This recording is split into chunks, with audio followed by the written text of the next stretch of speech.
How to open a locked Android without computer or password. Hi everyone, welcome to the channel. This is Rose and without further ado, let's dive right into the video. So follow this step.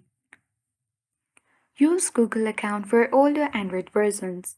After multiple failed pattern attempts, a forget password or forget password option appears.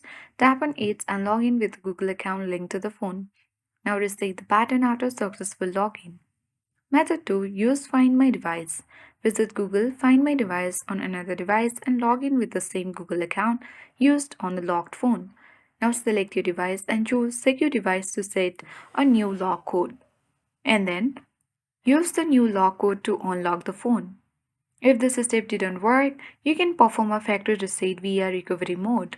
For that, turn off the device, then press and hold the power and volume buttons, and you can use the volume keys to navigate to wipe data or factory reset and confirm with the power button.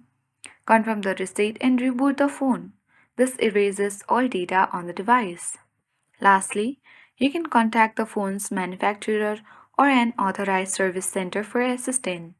So following this step, you can easily open a locked Android without computer or password. So thank you for watching, and if you are new to our channel, hit the like button and subscribe.